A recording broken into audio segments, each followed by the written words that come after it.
SBY merasa bangga tidak bisa didikte selama jadi presiden. Bagaimana dengan dua kasus ini? Ditulis oleh Navi Siward dari siward.com.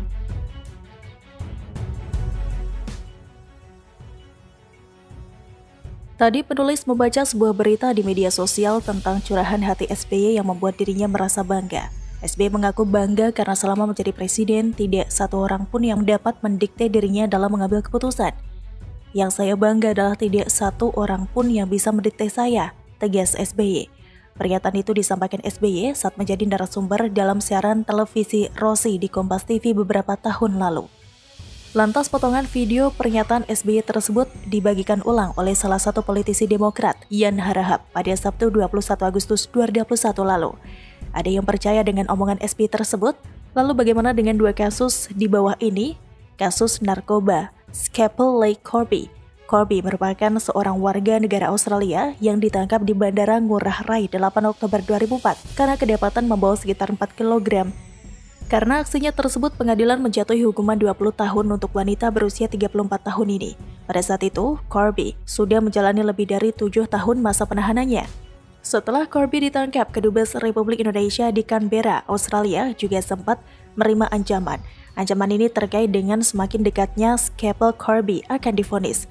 Ancaman yang ditujukan ke Kedubes berupa teror melalui telepon dan surat elektronik atau email.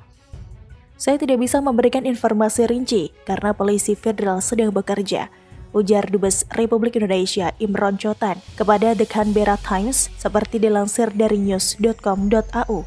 Selama persidangan Corby berlangsung, Kedubes Republik Indonesia juga kerap menerima telepon maupun email dari warga Australia. Mereka bukan hanya sekedar perhatian terhadap kasus Corby, tapi terkadang mengancam kami, keluh Imron. Warga Australia ditangkap karena menyelundupkan narkoba di Indonesia. Lalu, pihak Kedubes Indonesia di Australia juga dapat ancaman dari pemerintahan SBY, malah mau memberikan grasi kepada warga asing tersebut.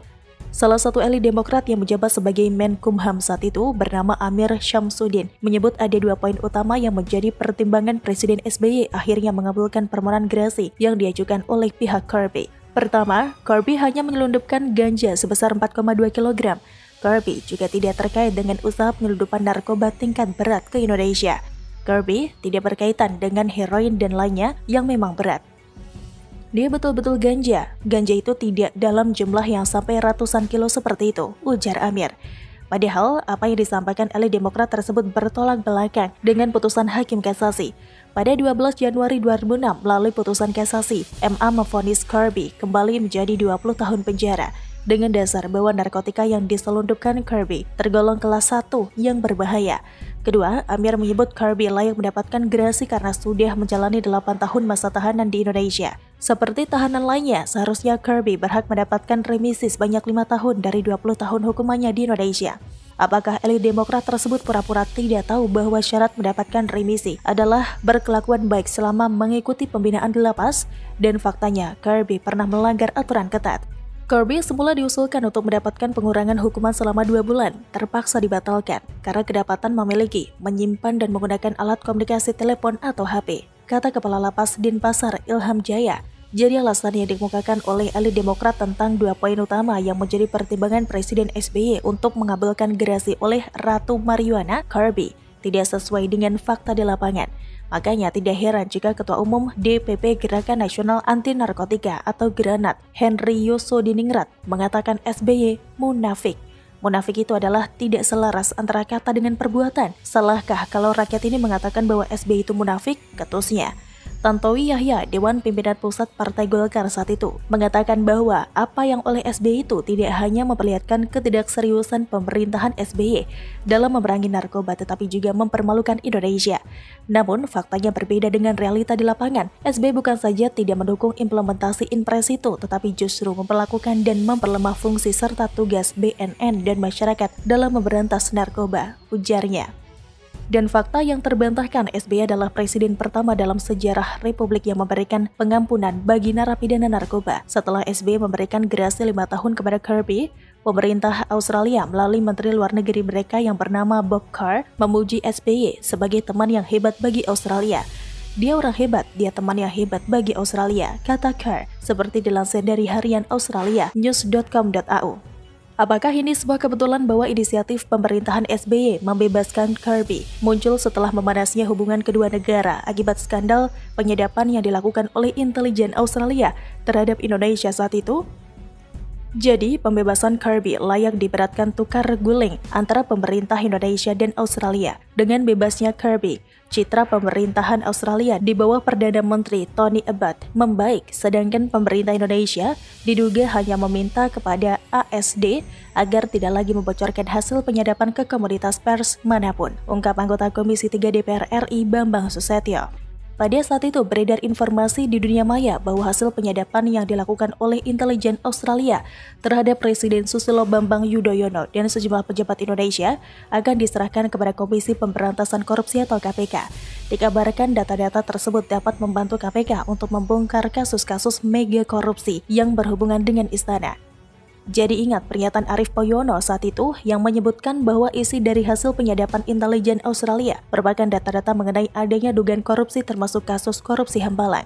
Akhirnya data-data tersebut diserahkan kepada KPK, siapa-siapa pemain dalam kontrak karya. Akhirnya kasus Senturi juga terbuka. Data itu akan dibuka ke publik dan diserahkan kepada beberapa LSM Indonesia. Kata staf diplomatik itu seperti dituturkan kembali oleh Arief. Kasus penghargaan kerajaan Inggris kepada SBY. Ada yang masih ingat jika Presiden Indonesia saat itu, Susilo Bambang Yudhoyono atau SBY pernah menerima gelar Knight Grand Cross in the Order of the Bath dari Kerajaan Inggris? Ini merupakan gelar prestisius dari pemerintah Inggris yang hanya diberikan kepada segelintir orang. SBY merasa tersentuh karena dia diberikan jamuan mewah saat ke Inggris untuk mendapatkan gelar tersebut. Anehnya, persetujuan itu diberikan sebulan setelah bersamaan dengan pemberian gelar Knight Grand Cross in the Order of the Bath oleh Ratu Elizabeth II kepada Presiden Susilo Bambang Yudhoyono pada 31 Oktober 2012. Saat kunjungan itu, Perdana Menteri Inggris David Cameron memberikan kejutan dengan menyampaikan ucapan terima kasih kepada Presiden SBY atas persetujuan kepada BP Brau. Setelah SBY dapat gelar istimewa dari Kerajaan Inggris, lalu perusahaan Inggris yang bernama British Petroleum atau BP Brau Ltd dapat proyek miliar dolar di Papua. Jika Presiden Jokowi secara tegas menolak pemberian gerasi terhadap terpidana mati kasus narkoba selama ini, sedangkan SBY adalah presiden pertama dalam sejarah Republik Indonesia yang memberikan pengampunan bagi narapidana narkoba bernama Kirby. Dan pembebasan ini muncul setelah memanasnya kasus penyadapan oleh pihak Australian Signals Directorate atau ASD terhadap pemerintah SBY. Setelah 1 bulan SBY mendapatkan penghargaan dari Kerajaan Inggris, lalu perusahaan Inggris mendapatkan proyek miliar dolar di Papua. Apakah semua ini sebuah kebetulan? Silahkan rakyat Indonesia untuk menilai sendiri. Apakah benar SBY adalah orang yang tidak bisa didikte selama beliau jadi presiden? Wassalam, Nafi Siward. Bagaimana menurut Anda?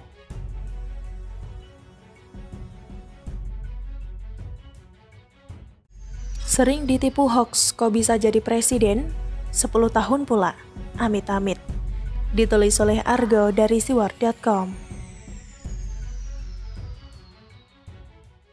Saat SBY dulu menjabat sebagai presiden selama 2 periode berturut-turut, Presiden SBY pernah kena tipu berkali-kali gegara hoax. Pertama, pada tahun 2008 yang silam tersiarlah berita di jagat maya bahwa ada sebuah penemuan yang spektakuler. Penemuan tersebut adalah penemuan air yang bisa dijadikan bensin dan dinamakan Blue Energy. Sang penemu Blue Energy ini bernama Djoko Suprapto. Kepincut dengan penemuan yang bisa mengharumkan nama Indonesia di mata dunia, maka Presiden SBY pun memanggil Djoko Suprapto untuk menghadapnya guna mempresentasikan temuannya itu. Maka datanglah Djoko Suprapto menghadap Presiden SBY. Ia lalu mempresentasikan penemuannya yang bisa merubah air menjadi bensin itu dengan terstruktur, rapih dan sistematis. Setelah mendengar paparan yang mantap dari si Djoko Suprapto itu, maka dikucurkanlah anggaran negara sebesar 10 miliar rupiah untuk segera melakukan penelitian dan pengembangan temuan Blue Energy itu.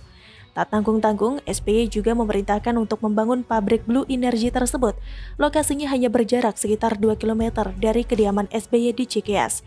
Namun apa yang terjadi? Boro-boro air dirubah menjadi bensin seperti di zaman Yesus yang melakukan mukjizat merubah air menjadi anggur dalam suatu pesta pernikahan. Yang terjadi justru sebaliknya. Sang penipu Djoko Suprapto itu kabur dan menghilang.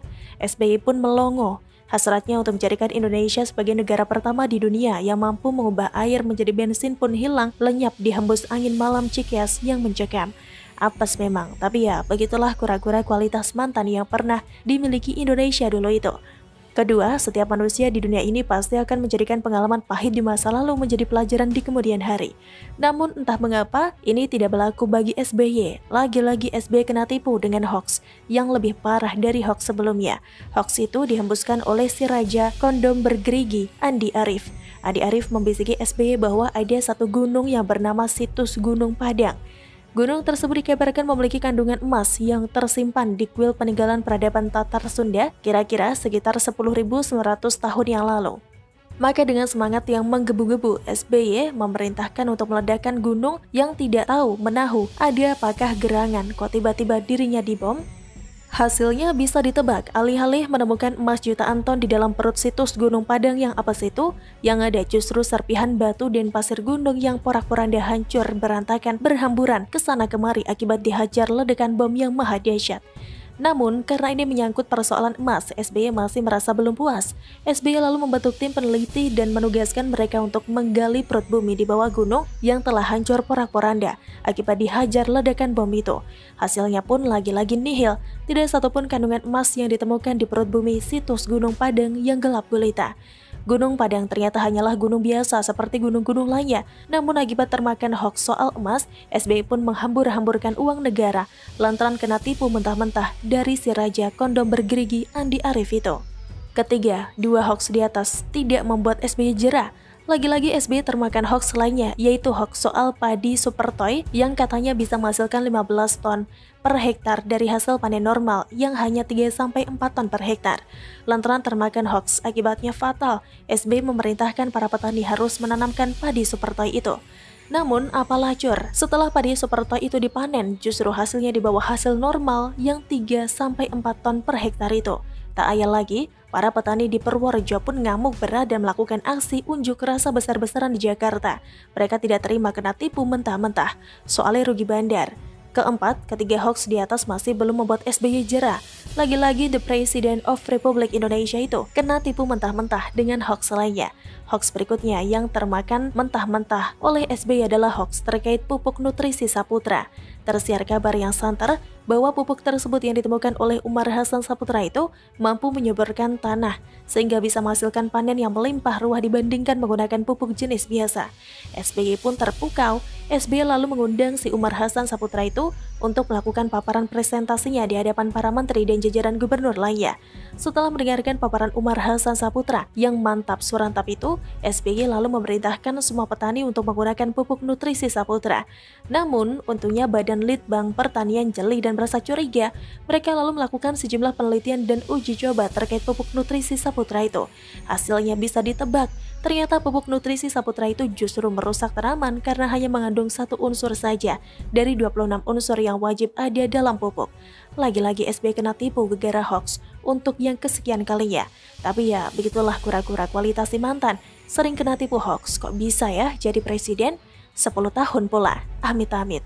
Kura-kura begitu, bagaimana menurut Anda?